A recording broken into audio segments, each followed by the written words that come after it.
ભક્ત ગોરા કુંભાર. આ શેઠ નવા આવ્યા લાગે છે, એને ખબર જ નથી પડતી. એમ કઈ માટી હોનાની થોડી થઈ જાય? આપણે કુંભાર છે, આપણને ખબર છે કે એમ માટીને ખૂંદવાથી કઈ માટી હોનાની ન થઈ જાય. હા હા, સાચી વાત છે, સાચી વાત છે. હું ઈ જ કહું છું, સાચી વાત છે. કાકા, શું થયું ગોરા? ગોવિંદકાલનો છાનો નથી રહ્યો ને તુલસીની તબિયત હારી નથી. એ બે જણા બહુ ભૂખ્યા છે ને મારે કામની બહુ જરૂર છે. તમારા પાસે કોઈની પાસે મારા લાયક કંઈ કામ હોય તો કહેજો ને. ગોરા બેટા, અટાણે તો અમને મદદની જરૂર છે. અમે બધા એક મૂંઝવણમાં છે. એની મૂંઝવણ? મૂર્ખ બનાવે છે ઈ આપણાને કુંભાર મીઠી. એવું? હા, માટી તો માટી જેવી જ હોય ને, એની અર્થા ઈ કાંઈ બદલાય થોડી ન જાય. અને આપણે કાંઈ હરી તો છીએ નહીં કે માટીને હાથમાં લેતા ઈ હોનાની થઈ જાય. કા મીઠી? હા હા કાકી, હું ક્યાંની એ જ વિચારું છું કે માટી સોના જેવી કઈ રીતે થાય. કાવડિયાની વાત છે કાકી, કાંઈક તો રસ્તો હશે જ ને. એક માર્ગ છે મીઠી. હે? હોનાને પીગળાવીને માટીમાં ભેળવી દઈએ તો કદાચ ઈ ચમકે. બાકી તો માટી પોતાનું મૂળ સ્વરૂપ કાંઈ બદલે. હે? ખરેખર કાકી? આ સોનાને પીગાડીને માટીમાં ભેળવી દઈએ તો માટી ચમકવા લાગે? સાચે? શું ખબર મીઠી, હવે કોઈ કરીને જુએ તો જ ખબર પડે. આ તક તો હું નહીં જવા દઉં. આ દાળની વાતમાં દમ તો છે, બાકી કોઈના અડવાથી કાંઈ માટી સોનું થોડી થાય. પણ જો હું કોઈને ખબર પડે ઈ પહેલા મારી હોશિયારીથી માટીમાં સોનું ભેળવી દઉં તો, અને ઈ માટી ચમકવા માંડે તો પછી આપની કાવડિયાનો ઢગલો થઈ જશે. પણ મારી પાસે તો સોનું નથી. આટલું બધું સોનું હું લાવું ક્યાંથી?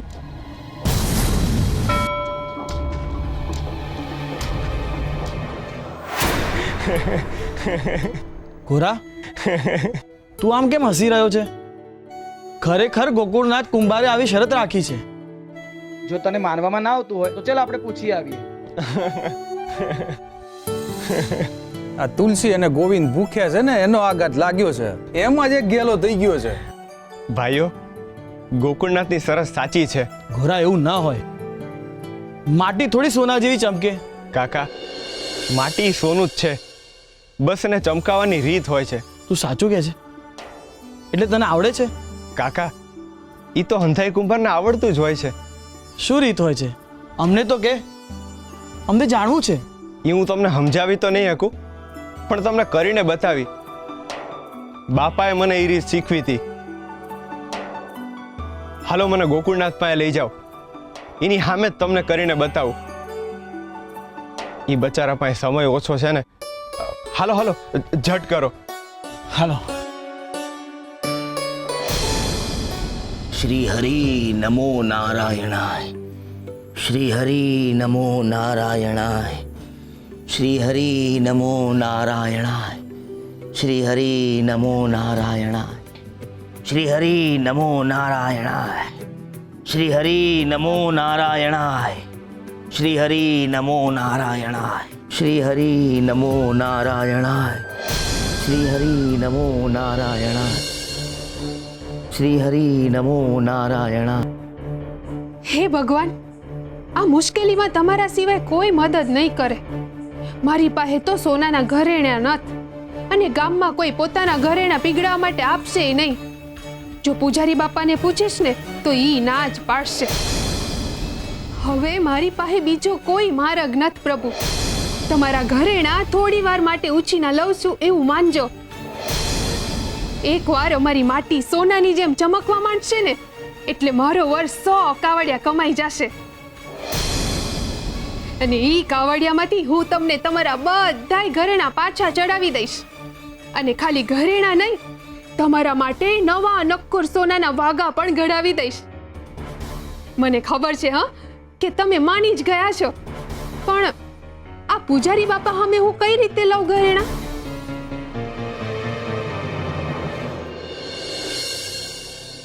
બેટા મીઠી, કયા વિચારમાં ખોવાઈ ગઈ છે? કઈ તકલીફ છે? ના ના પૂજારી બાપા, હું તો હરિને પ્રાર્થના કરતી હતી કે મારી બધી ઈચ્છા પૂરી થાય. હરે કૃષ્ણ, હરે કૃષ્ણ. હા બેટા, સાચી શ્રદ્ધાથી માગીએ ને તો હરિહંદીએ ઈચ્છાઓ પૂરી કરે હો. પૂજારી બાપા, તમે સાંભળ્યું? ગોરા પેલા કુંભારની માટીને સોનાની કરવા બેઠો છે. શું બોલી રહ્યો છે એનું તને ભાન છે મૂરખ? પેલો બહારથી આવેલો કુંભાર તમને સૌને મૂરખ બનાવી રહ્યો છે અને તમે લોકો પણ એની વાતમાં આવીને મૂરખ બન્યા કરો છો.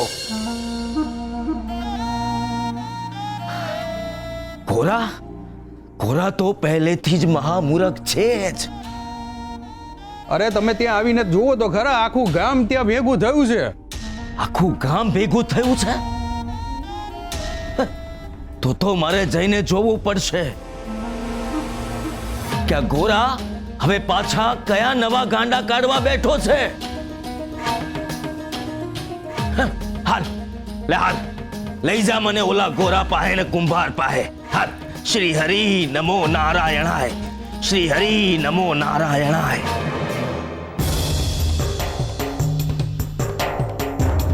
આ ઘોરા ભાને તો જરાય શરમ નથી.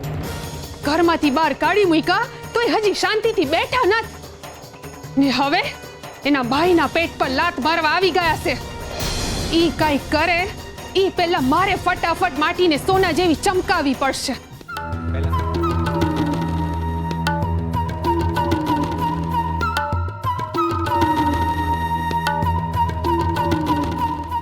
હે ભગવાન, હવે મને બીજું કઈ સૂઝતું નથી. કદાચ તમે જ મને આ માર્ગ સૂઝાયો છે એટલે હું તમારા ઘરેણા થોડી વાર માટે ઉછીના લઈ જાઉં છું. અને ઉછીનું લીધેલું કઈ ચોરેલું થોડું કહેવાય ભગવાન? મારાથી કઈ ભૂલ થતી હોય તો માફ કરજો. હો, હરે કૃષ્ણ.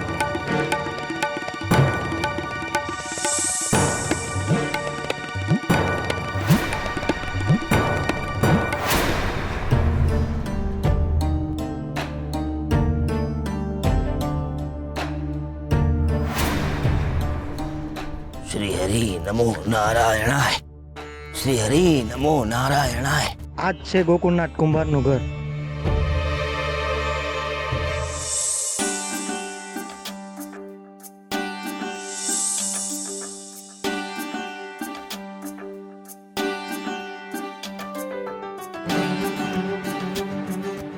ગોરાબા, પહેલા મને એમ તો કહો કે આ માટીને સોનાની જેમ ચમકાવશો કઈ રીતે? એ પણ માત્ર તમારા સ્પર્શથી? કાકા, મારા બાપાએ કીધું હતું કે માટીને સોનામાં બદલાવાની એક જ રીત છે, એને પગના બળે 12 કલાક સુધી ખૂંદવાની. એમ? પણ ગોરા, એ માટી સ્પર્શથી સોનાની થાય એ કેમ કહી શકાય? કાકા, આ હાથ ને પગનો સ્પર્શ તો ખાલી કહેવાનો છે, બાકી સાચો સ્પર્શ તો મનનો છે. બરાબર ને ગોકુળ કાકા? હાલો બધાય બોલો, હરે કૃષ્ણ. હરે કૃષ્ણ. વળી પાછી એક નવી મૂર્ખામી. વ્યર્થ સમયની બરબાદી છે બધી. કોણ 12 કલાક અહીંયા ઊભા રહીને મૂર્ખ બને? શ્રી હરિ નમો નારાયણાય.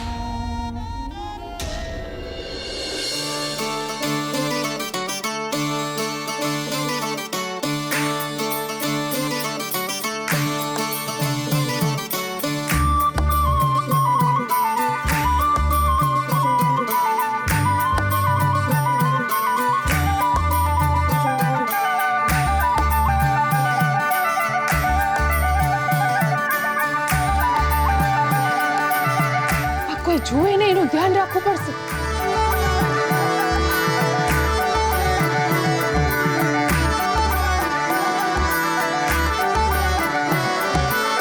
હરિ હરિ બોલો બધા, હરિ હરિ બોલો, હરિ હરિ બોલો બધા, હરિ હરિ બોલો. જગત ભૂલાવી સહુ હરિ હરિ બોલો, જગત ભૂલાવી સહુ હરિ હરિ બોલો. હરિ હરિ બોલો બધા,